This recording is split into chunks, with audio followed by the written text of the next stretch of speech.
सम्मान। मनुष्य के जीवन में सम्मान का बहुत अधिक महत्व है। वो उसे अपने हृदय, अपने मन से जोड़कर रखता है। कदाचित इसीलिए हम शत्रु के सम्मान पर चोट पहुंचाते हैं ताकि उसे पीड़ा पहुंचाई जा सके। परंतु ऐसा करने से सावधान रहे मित्रों। शरीर पर लगी चोट मनुष्य भुला सकता है, परंतु उसके सम्मान को लगी चोट उसे जीवन भर पीड़ा देती है। और स्त्री के मान सम्मान पर लगी चोट उसे उस सीमा तक ले जाती है जहां उसे केवल प्रतिशोध दिखाई देता है। यदि अपने शत्रुओं को जीतना है तो प्रेम से जीतिए, अपने कर्मों से जीतिए। उन्हें अनुभव करवाइए कि उनसे भूल हुई है। किसी के सम्मान को ऐसी चोट ना पहुंचाइए कि वो आपका नाश करने पर उतर आए। स्मरण रखिए, किसी का अपमान करके आपके हृदय को कदाचित थोड़ा संतोष आ जाए, परंतु उस अपमान से आप कई हृदयों को आघात पहुंचाते हैं और अपने लिए एक शत्रु और बढ़ा लेते हैं। हम सब शीघ्र ही सफलता चाहते हैं, ढेर सारी संपत्ति और सुख चाहते हैं, और ऐसे में कई बार हम छोटे मार्गों का चयन कर लेते हैं।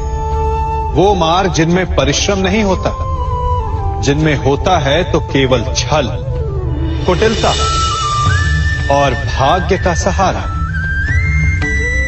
जैसे कि जुआ। कोई जुए के खेल में धन लगाता है, कोई दांव लगाता है और ये भूल जाता है कि जुआ ऐसा दलदल है कि जिसमें एक बार गिरे तो सर्वनाश से पहले निकलना असंभव है। यदि आप जीते तो और जीतने की भूख बढ़ जाएगी, और यदि आप कुछ हार बैठे तो उसे पुनः पाने के लिए आप फिर से खेलेंगे। मनुष्य को ये आभास ही नहीं होता कि अपनी संपत्ति के साथ साथ वो अपनी मानवता, अपने संस्कार, अपना धर्म और अपना उत्तरदायित्व सभी जुए की भेंट चढ़ा देता है। इसलिए कुछ पाना है तो परिश्रम से पाओ। यदि कुछ जुए में जीता तो वो उतना शीघ्र ही खो दोगे, चूंकि उसे परिश्रम से पाया नहीं गया है, और उसकी रक्षा करने के लिए आपके मन में स्वाभाविक प्रयास भी नहीं होंगे। क्षमा बढ़न को चाहिए, छुट्टन को उत्पाद।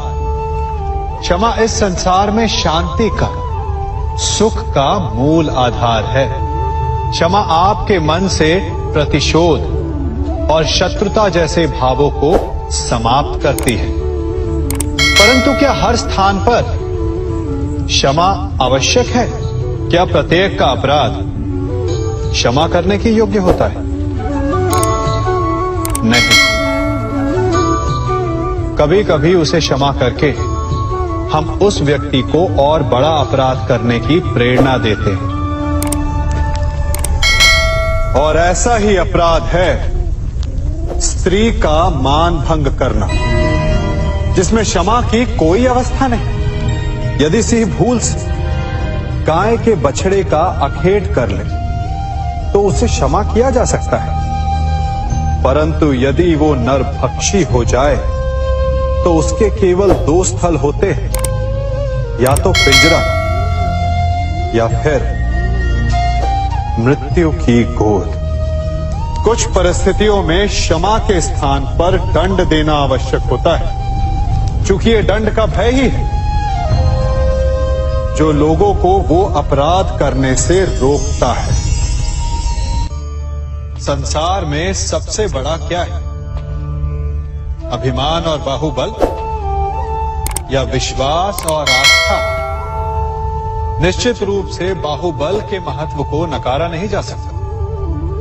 मनुष्य अपने बाहुबल से पर्वत को मैदान बना सकता है, सागर सुखा सकता है, मरुस्थल में नदियां बहा सकता है, परंतु बाहुबल को सहारा होता है विश्वास का। यदि मन में विश्वास ना हो तो बाहुबल किसी काम का नहीं। वो कौन सा बल कि मोर आकाश की ओर ताकते हैं? वो विश्वास ही तो है जिसके कारण वर्षा होती है और दोनों की प्यास बुझती है। परंतु जब पाप के बाहुबल का सामना धर्म के विश्वास से होता है तो बाहुबल हार जाता है और जीतता है विश्वास। विजय होती है आस्था की। यदि आप सत्य के मार्ग पर चल रहे हैं और आप अपने इष्ट में आस्था रखते हैं तो किसी भी पापी का बल आपका कुछ नहीं बिगाड़ सकता। कभी सोचा है हमारा जीवन भी उस रेत की घड़ी की भांति है? जो रेत नीचे गिर चुकी है वो हमारा अतीत है, जो अब भी ऊपर है वो हमारा आने वाला भविष्य है, और वर्तमान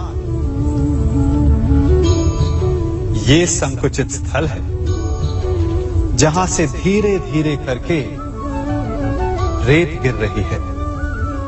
अर्थात हमारे पास जीने के लिए यही एक क्षण है। उसका उपयोग कैसे करना है ये हम पर निर्भर करता है। जो बीत गया उसका दुख मनाना है या जो भविष्य में होने वाला है उसकी प्रतीक्षा में क्रोध करना है। सब कुछ करने के लिए यही एक क्षण है। प्रसन्न रहना है तो उसके लिए भी यही एक पल है। प्रतीक्षा करते रहोगे तो ये पल भी भूतकाल में बदल जाएगा।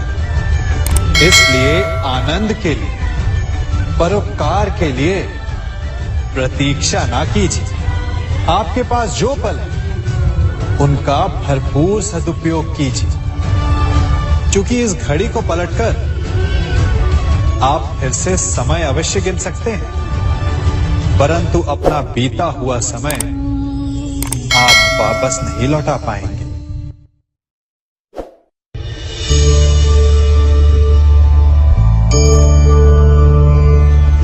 मनुष्य के जीवन में संतान का बहुत महत्व है। उस संतान के लिए वो कितने कष्ट सहता है, उसे पालता है, पोसता है, और यदि यही संतान संताप का कारण बन जाए तो क्या ये उसका दोष है? अधिकतर ये दोष हमारे लालन पालन का होता है। बचपन में बालक के हठ को मानकर हमें आनंद की अनुभूति अवश्य होती है, परंतु धीरे धीरे अपने बालक के हठ को मानकर उसके हठ के दास हो जाते हैं। एक हठी उद्दंड और असंस्कारी संतान उस सूखे वृक्ष के समान होती है कि यदि जिसमें आग लग जाए तो वो सारे वन को भस्म कर डाले। और स्मरण रहे, जब उसमें अग्नि लगती है तो सबसे पहले वो स्वयं के घर को ही भस्म करती है। इसलिए जब आवश्यकता हो तो अपनी संतान के हठ का विरोध करें, उसे रोके, क्योंकि यदि समय रहते ऐसा ना किया गया तो भविष्य में इस समस्या के परिणाम गंभीर हो सकते हैं। प्रतिज्ञा, वचन, ये सब मनुष्य ने समाज को सही दिशा में रखने के लिए बनाए हैं। वो मनुष्य ही क्या जिसके जीवन में नियम ना हो, जिनका वो पालन ना करे, परंतु समय के साथ चलने के लिए नियमों को बदलना भी आवश्यक होता है, क्योंकि ये आज का समय ही तो है जो बीत जाने के पश्चात इतिहास बन जाएगा। यदि आवश्यकता पड़ने पर नियम और प्रतिज्ञा भंग ना की जाए, समय की मांग के अनुरूप अपनी प्रतिक्रिया ना बदली जाए, तो इतिहास हमें कभी क्षमा नहीं करेगा। आवश्यकता पड़ने पर आपकी तोड़ी हुई एक प्रतिज्ञा, एक बंधन कभी कभी पूरे मानव इतिहास को बड़े विनाश से बचा सकता है। इसलिए नियम, प्रतिज्ञा, वचन कुछ नहीं, कुछ है तो केवल समय, जिसके अनुरूप चलने वाला ही सफल हो सकता है। कभी किसी पक्षी को घोंसले की नींव बनाते देखा है? अथक परिश्रम करके तिनका तिनका बिटोर कर वो पक्षी अपना घोंसला बनाता है, अपनी संतान के लिए एक सुरक्षित घर बनाता है। और फिर कहीं से तीव्र आंधी आती है, भारी वर्षा होती है और उसका घोंसला तिनका तिनका करके बिखर जाता है। फिर वो पक्षी क्या करता है? वो रोता नहीं, ना ही विलाप करता है। वो बिना विलंब करे फिर से अपना घोंसला बनाना प्रारंभ कर देता है और सफलता पाता है। फिर हम क्यों छोटी छोटी असफलता से भयभीत होकर परिश्रम करना छोड़ देते हैं? एक बात सदा स्मरण रखिएगा, हर वृक्ष कुल्हाड़ी की एक मार से नीचे नहीं गिरता, हर चट्टान घन के एक प्रहार से नहीं टूटती। सफलता पाने के लिए अनावरत परिश्रम करना ही मात्र एक मार्ग है। स्वीकारण, सत्य का स्वीकारण मनुष्य के लिए बहुत ही महत्वपूर्ण है। जब तक मनुष्य सत्य को स्वीकार नहीं करता, उसे असत्य से लड़ने की शक्ति प्राप्त नहीं होती। जब आप भोजन करते हैं तो क्या होता है? आपका पेट स्वीकारता है कि वो भर चुका है और आप भोजन करना बंद कर देते हैं। जब आपको निद्रा आती है तो क्या होता है?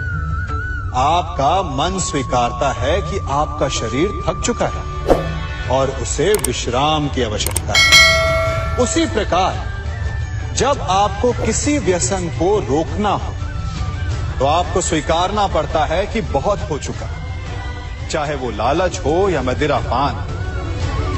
उस व्यसन का त्यागना तभी प्रारंभ होता है जब आप ये स्वीकार कर लेते हैं कि आप उस व्यसन के बंधक। संसार का सबसे बड़ा पाप क्या है? असत्य बोलना, हत्या कर देना, चोरी करना या किसी का अपमान करना। संसार का सबसे बड़ा पाप है किसी निर्बल को सताना, और संसार का सबसे बड़ा दंड भी उस निर्बल के मुख से निकली हाय है। आप देख रहे हैं मैं क्या कर रहा हूं? मैं लौह पिघला रहा हूं और ये लौह पिघलता है इस चमड़ी की बनी धूनकी से निकली हवा से। तनिक सोचिए, एक मृत पशु की खाल से बनी धूनकी इतने कठोर लोहे को भस्म कर सकती।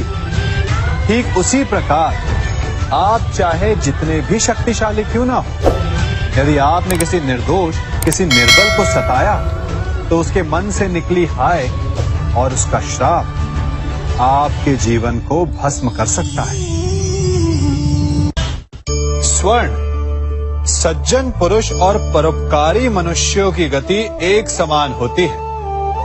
यदि स्वर्ण टूट जाए तो उसे गर्म करो, ताप दो, पिघल कर वो फिर से जुड़ जाता है।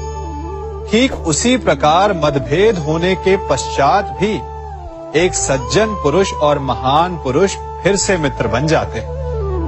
परंतु दुर्जन दुष्ट माटी से बने लोग उस पके हुए मटके के समान होते हैं कि जिनमें यदि एक बार दरार आ जाए तो वो स्वयं ही स्वयं का सर्वनाश कर लेते हैं। इसलिए मित्रता केवल सज्जनों से ही करें ताकि मतभेद ना हो। दुष्टों का समूह अपना नाश स्वयं ही कर लेता है। यदि कोयले की खान में जाओ तो चाहे जितनी भी सावधानी बरतो, अपने वस्त्रों पर कालिख लग ही जाती है। इसलिए दुष्ट मित्रों से सावधान, सज्जन शत्रु प्रत्येक परिस्थिति में श्रेष्ठ है। प्रत्येक मनुष्य सफलता पाने के लिए कार्य करता है। कुछ सफल होते हैं, कुछ नहीं होते, और जो सफल नहीं होते वो सदा अपनी असफलता का कारण या तो अपनी परिस्थितियों को बताते हैं या अपने सहयोगियों को दोषी ठहराते हैं। परंतु क्या वास्तविकता में ऐसा ही होता है? क्या कोई परिस्थिति या कोई व्यक्ति किसी की असफलता का कारण बन सकते हैं? उत्तर हां भी है और ना भी। कैसे? आप इस तितली को देख रहे हैं, आपने एक मक्खी को भी देखा हो। प्रकृति ने दोनों को समान गुण दिए हैं रस पान करने का। एक तितली फूलों पर जाकर उसका रस लेती और इस अवस्था में नए फूल खिलने की व्यवस्था भी करती है, और मक्खी घाव पर बैठती है, घाव को सड़ाती है और रोग भी फैलाती है। यदि इसमें किसी बात का अंतर है तो केवल सोच का। यदि आप उचित मार्ग चुनेंगे तो आपको सफलता मिलेगी, आप में उत्साह बढ़ेगा, और यदि आप अनुचित मार्ग चुनेंगे तो आपको असफलता मिलेगी, निराशा मिलेगी। अब उचित मार्ग चुनना है या अनुचित मार्ग, ये निर्णय तो आप पर निर्भर करता है। मनुष्य सदा भला बुरा, खरा खोटा, सत्य असत्य की बातें करता है। सत्य को अच्छा मानता है और असत्य को बुरा। परंतु क्या आपने कभी ये सोचा है कि प्रत्येक वस्तु, प्रत्येक भाव का एक महत्व होता है? दोनों ही एक दूसरे के पूरक होते हैं। यदि काला रंग नहीं होगा तो क्या श्वेत रंग की आभा का अनुभव होगा? यदि असत्य नहीं होगा तो क्या सत्य के महत्ता का ज्ञान होगा? यदि बुरा नहीं होगा तो क्या भले पर आपको विश्वास होगा? कुछ महत्वपूर्ण है तो दोनों के मध्य का संतुलन। बुरी से बुरी वस्तु, समय या भाव, कोई ना कोई स्वयं में शुभ छिपाए रखती है। कभी काले गरजते मेघों को देखा है? उसके किनारे भी एक स्वर्णिम आभा होती है। उसी प्रकार यदि आपके जीवन में बुरा समय आए तो आपको अपने सच्चे मित्रों की पहचान हो जाती है। तो बुरे समय में निराश ना हो, उसमें भी कुछ शुभ खोजने का प्रयास करें, और धीरे धीरे सब कुछ आपके जीवन में स्वतः शुभ हो जाएगा। संसार में सबसे महत्वपूर्ण क्या है? दृष्टि या दृष्टिकोण, समझ या सोच? सामान्यतः मनुष्य की दृष्टि और सोच में अधिकतर वो वस्तु, वो घटनाएं, वो भाव श्रेष्ठ हैं जो हमें आनंद दे, और जो हमें आनंद नहीं देते उन्हें हम दुखदाई मान लेते हैं। परंतु दृष्टिकोण और सोच को यदि एक भिन्न कोण से देखें तो परिस्थितियां भिन्न सिद्ध हो सकती हैं। जिस प्रकार भीषण गर्मी हमें सुहाती नहीं, परंतु वही गर्मी सागर और नदियों के जल को वाष्पित करती है और हमें मनोरम वर्षा का आनंद देती है, उसी प्रकार भीषण परिश्रम के पश्चात हमें सफलता मिलती है, वर्षा के पश्चात हमें हमारा लक्ष्य मिलता है। तो सदा स्मरण रखिएगा कि दुख और पीड़ा से भागे नहीं, क्योंकि यही भविष्य में आने वाले सुख का मूल है। जब भी आपने यात्रा की होगी तो अवश्य अपने मार्ग के आसपास कुछ रिक्त स्थान देखे होंगे, कुछ खेत देखे होंगे, कोई ना कोई भूमि का टुकड़ा अवश्य देखा होगा कुछ स्थान ऐसे होते हैं जहां पेड़ लगे होते हैं, जहां माली बड़े प्रेम से उन्हें बोता है, उन्हें सींचता है। और कुछ स्थान ऐसे भी होते हैं जहां बिना माली के खरपतवार उग जाते हैं, कुछ अन्य पौधे उग जाते हैं। माली द्वारा उगाए वृक्ष हमें ठंडी छाया देते हैं, हमें फल देते हैं, ईंधन के लिए लकड़ियां देते हैं। और बिना परिश्रम के उपजित खरपतवार यदि कुछ करते हैं तो ये कि वो भूमि को बंजर बनाते हैं। हमारा मन भी रिक्त भूमि की भांति होता है। यदि अपने परिश्रम से उसमें सुविचारों के बीज डालोगे तो फलदायक विचार उपजेंगे, और यदि उसे रिक्त छोड़ दिया तो खरपतवार की भांति अनुपयोगी विचार आपके मन को अपना घर बना लेंगे, आपके मन को मैला कर देंगे, उसे बंजर कर देंगे। अब निर्णय आपका है कि आपको सुविचार देने वाला मन चाहिए या कुंठा देने वाला। क्या कर रहा हूं मैं? दर्पण में देख रहा हूं। आप लोग भी प्रतिदिन देखते होंगे, परंतु प्रतिदिन अपना मुख देखने के बाद भी उस पर लिखी एक बड़ी सीख देखना भूल जाते हैं। अब आप कहेंगे कैसी सीख? तो जाइए एक बार फिर से दर्पण के सामने जाइए और मुख खोलकर देखिए, क्या दिखेगा? दंत पंक्ति और जीभा, है ना? अब विचार कीजिए, दंत जन्म के पश्चात आते, एक नहीं 2 बार आते, परंतु मृत्यु से पूर्व नष्ट हो जाते हैं। और जीभा जन्म पहले से होती है, परंतु मनुष्य के मृत्यु के पश्चात भी उसके अस्तित्व में रहती है ना? आश्चर्य की बात। दंत कठोर होते हैं, जीभा कोमल, परंतु फिर भी दंत नष्ट हो जाते हैं, जीभा नहीं होती। यही रहस्य है कि हठी और कठोर लोग शीघ्र नष्ट होते हैं और कोमल लचीले आवश्यकता के अनुसार स्वयं में परिवर्तन ला सकने में सक्षम लोगों का ही अस्तित्व रहता है। अर्थात परिस्थितियों के अनुसार स्वयं को लचीला बनाना सीखिए और आपका जीवन सरल हो जाएगा।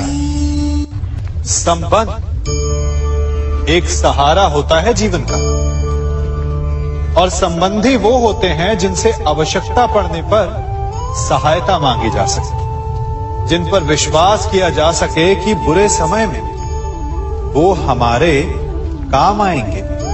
कभी ऐसा भी हुआ होगा कि आपके पास कोई सहायता मांगने आया, या ऐसा भी हो सकता है कि आप किसी के पास सहायता मांगने गए हैं। परंतु प्रश्न ये उठता है कि क्या केवल किसी के मंतव्य में उसकी सहायता इसीलिए कर देनी चाहिए क्योंकि वो आपका संबंधी है? अब आप कहेंगे कि ये कैसा प्रश्न हुआ? तनिक सोचिए, एक अस्त्र बनाने वाला जब अस्त्र बनाता है तो ये अस्त्र किसको देना है उसका अधिकार उसी के पास होता है। वो चाहे तो ये अस्त्र किसी को भी दे सकता है, वो एक सैनिक को भी दे सकता है या एक डाकू को भी, और यही अस्त्र 2 भिन्न कार्य कर सकती है। यदि डाकू के हाथों में आ गई तो उसका भय दिखाकर वो लोगों को लूटेगा, निरपराधों का रक्त बहाएगा। सहायता करने वाले की भी अवस्था ऐसी ही होती है। इसलिए किसी की सहायता करने से पूर्व ये विचार कर लेना आवश्यक है कि किसे क्या, कब और कितनी सहायता देनी चाहिए कि उसका दुरुपयोग ना हो। यदि आपकी सहायता से कोई अधर्म हुआ तो उसके उत्तरदायी आप ही होंगे।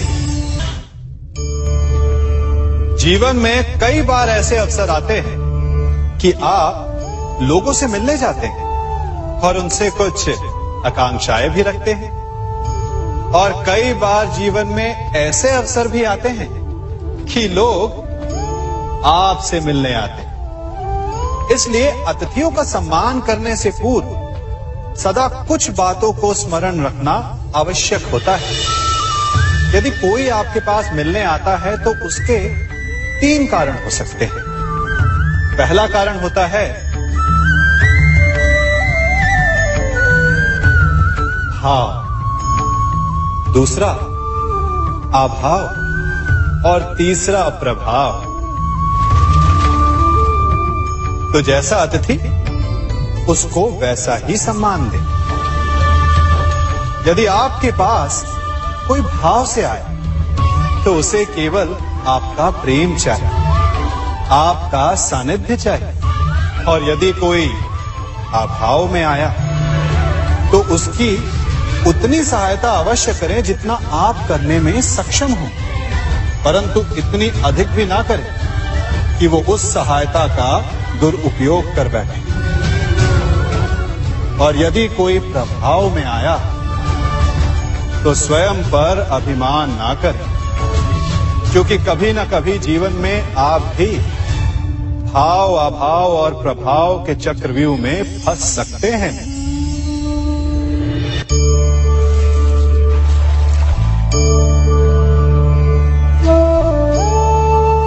यदि जल को मुट्ठी में कसकर बांधें तो जल कैसे अपना मार्ग बनाकर निकल जाता है? इसी धारा की भांति यही अवस्था हमारे अपनों के साथ भी होती है। अधिकतर हम जिनसे प्रेम करते हैं, हम सदा उन्हें अपने समीप रखना चाहते हैं, स्वयं से दूर नहीं होने देना चाहते।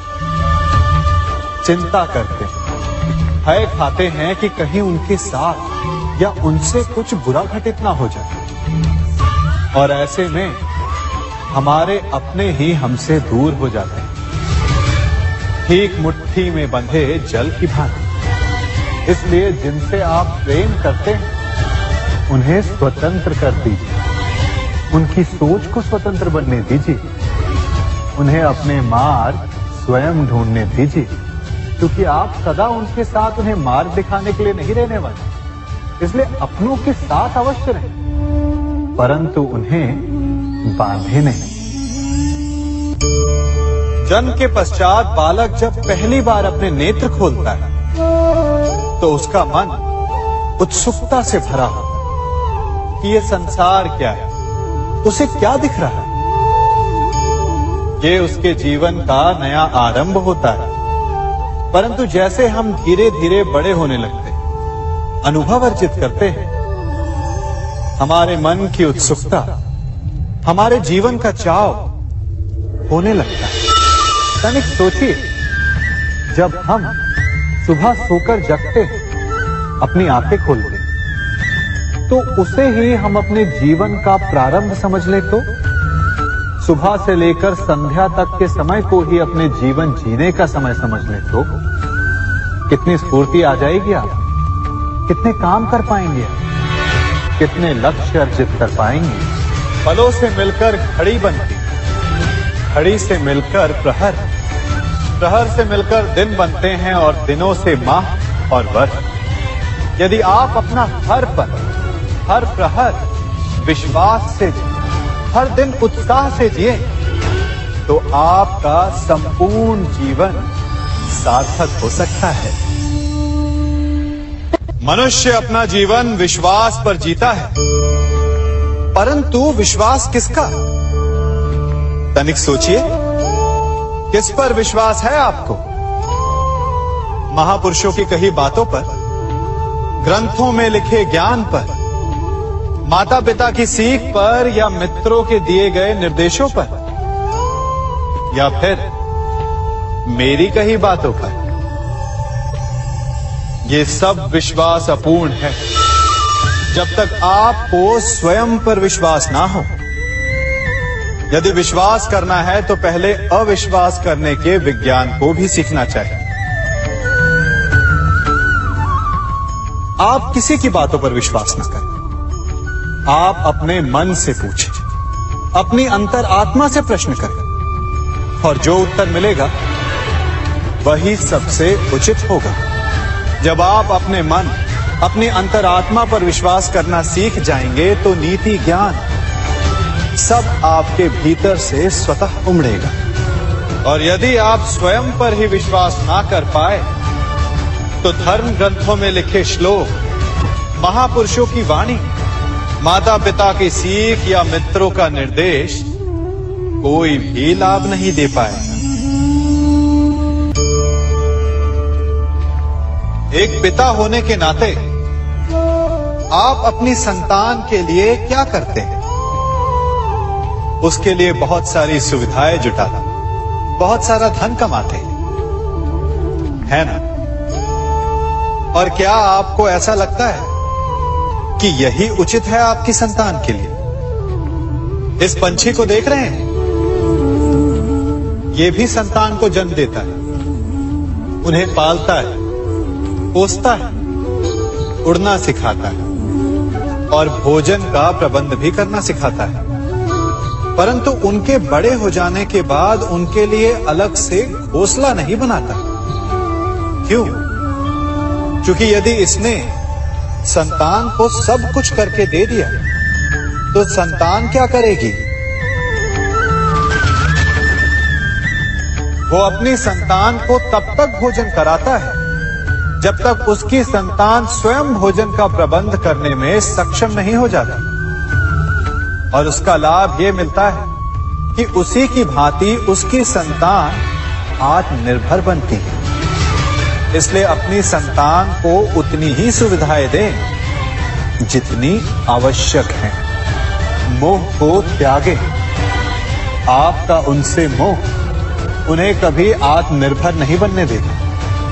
अपनी संतान को कर्म करना सिखाइए। यदि आपकी संतान कर्म करना सीख गई तो वो धन स्वयं कमा लेगी। और यदि वो आलसी, अकर्मण्य बन बैठे तो आपके संचित धन का भी नाश कर देगी। संसार में सबसे बड़ा संबंध कौन सा है? अब आप पूछेंगे कि ये कैसा प्रश्न हुआ? इसका उत्तर तो बड़ा सरल है, यही ना? परंतु इस प्रश्न के भी कई उत्तर हैं। कोई कहेगा माता और पुत्र का संबंध, तो कोई कहेगा पिता पुत्री का संबंध, तो कोई पति पत्नी का, और तो कोई भक्त और भगवान का संबंध। परंतु तनिक गहराई से देखेंगे तो पाएंगे कि ये सारे संबंध या तो जन्म से जुड़े होते हैं, या समाज में बना दिए जाते हैं, या फिर किसी आकांक्षा के चलते बनते हैं। तो सबसे बड़ा संबंध कौन सा होता है? उलझ गए ना? सबसे बड़ा संबंध होता है मित्रता का, क्योंकि मित्र हम स्वयं चुनते हैं, जिसमें ना कोई आकांक्षा होती है, ना ही कोई स्वार्थ छिपा होता है। यदि कुछ होता है तो केवल साथ का आनंद। अपने बीते दिनों को स्मरण कीजिए। जब आप घर से बाहर निकलते होंगे तो सबसे पहले किसका स्मरण होता था? मित्र का। परंतु जैसे जैसे मनुष्य बड़ा होता जाता है, सफल होता जाता है, मित्र छूटते जाते हैं और फिर वो अपनी आय, अपने जीवन के स्तर के अनुसार मित्रता करने लगता है।